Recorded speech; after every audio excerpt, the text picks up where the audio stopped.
to really bed when Friday comes because I know the weekend lies ahead. Buenos dias, buenos tardes mga amigos, mga amigas, sa aking mga kompanyeros at kompanyeras. Magandang araw po sa inyong lahat. Ako po muli ang inyong lingkod, Atty. Rene Bueno.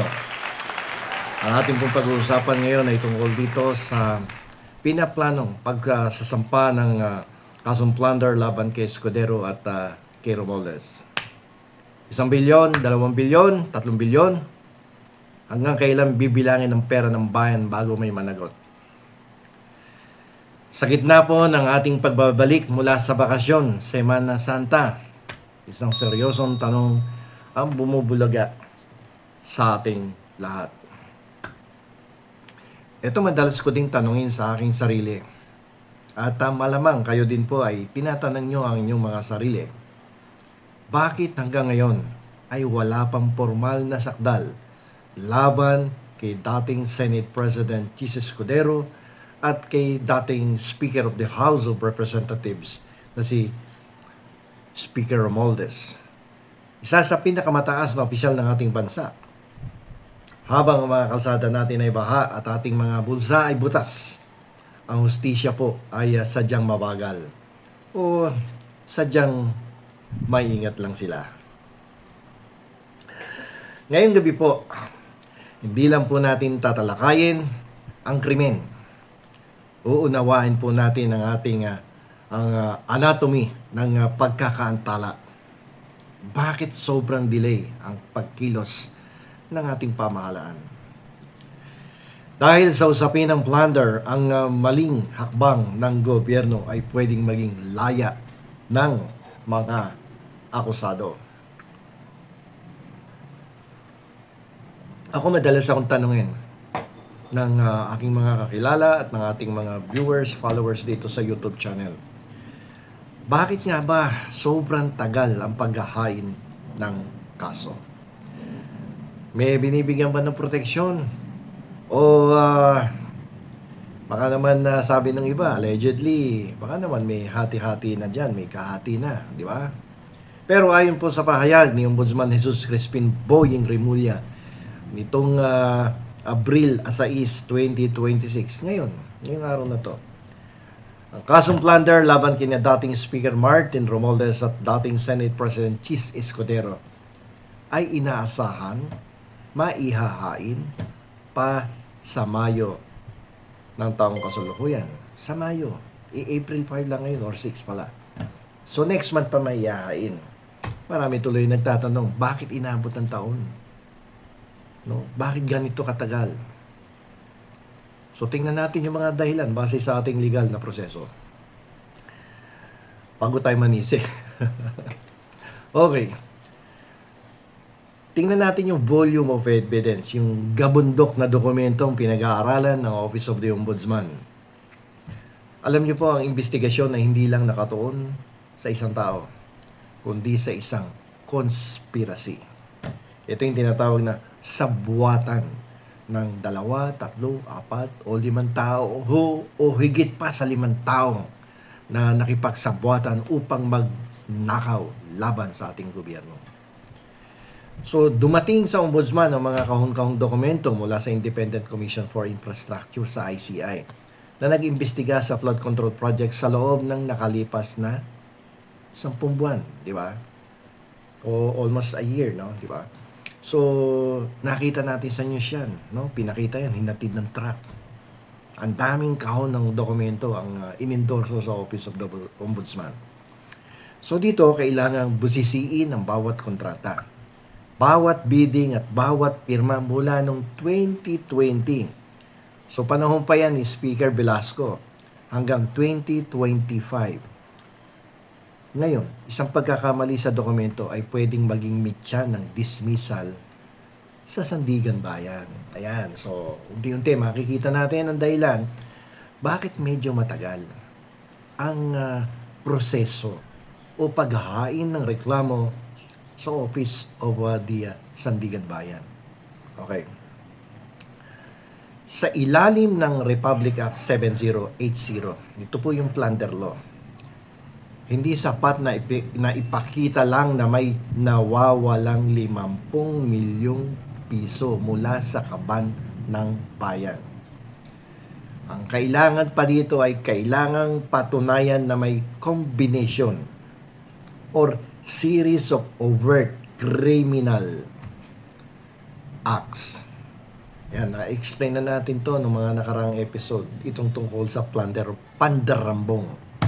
Ibig sabihin, kailangang ipakita ang koneksyon ng budget process sa Kongreso patungo sa pagpapatupad ng proyekto sa Department of Public Works and Highways hanggang sa paglabas ng kickback.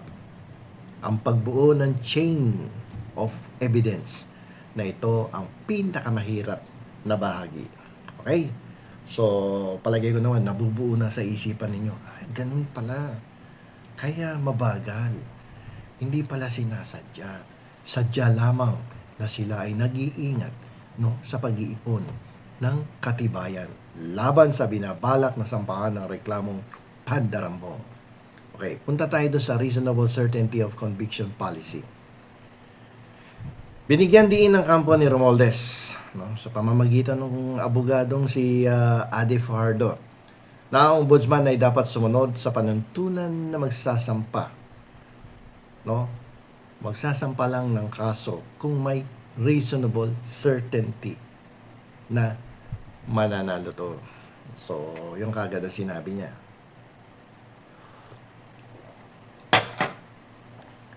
Ayaw po ng gobyerno kasi na maulit ang mga nakaraang kaso na na-dismiss dahil sa weak evidence o procedural lapses. Sa madaling salita, tinitiyak nila na airtight o walang butas ang kaso bago ito isalang sa korte. So, kita nyo, sobrang pag-iingat.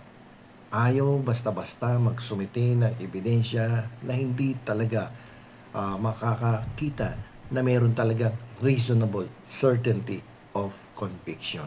Yung reasonable certainty of conviction, yan yung bagong standard of evidence na kinakailangan mo before you can file the case in court.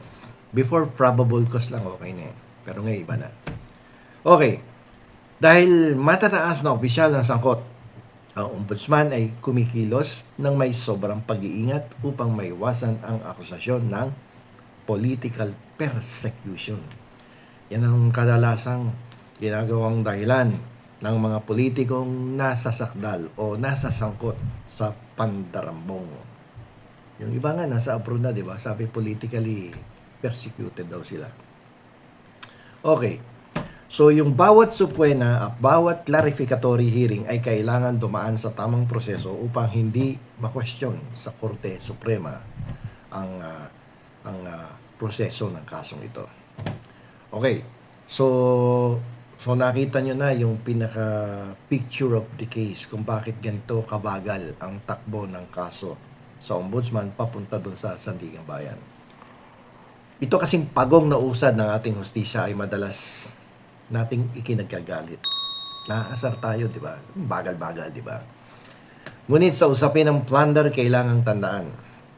Ang hustisya ay parang pagtatayo ng gusali. Kapag minadali mo ang pundasyon, guguho ito sa harap ng korte. Ang pagkaantalang ito ay maaaring isang senyales ng pag-iingat upang matiyak na kapag ang pinto ng selda ay sumara, wala na po itong balikan. Ngunit ang hamon ay nananatili sa Office of the Ombudsman. Ang pag-iingat ay hindi dapat maging dahilan ng paglimot. Dahil ang hustisya na masyadong matagal or justice delayed ay madalas nauuwi sa hustisyang ipinagkakait. Justice delayed, justice denied. So manatili po tayong mapagbantay sa darating na Mayo. Dahil sa dulo, ang tunay na hatol ay hindi lang manggagaling sa Sandigan Bayan, kundi sa kasaysayan na sumusukat sa tapang ng ating mga institusyon. So, wag po nating husgahan ng bilis. Husgahan natin ang tibay ng kasong ihahain ng Office of the Ombudsman.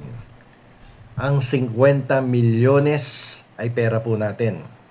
At ang bawat araw na lumilipas ay dapat gamitin sa pagtiyak na ang kaban ng bayan ay muling mabibigyan ng dangal. Hanggang dito na lamang po, ito pong muli ang inyong lingkod, Attorney Rene Bueno. Attorney Bueno, law and beyond. Learn the law, know your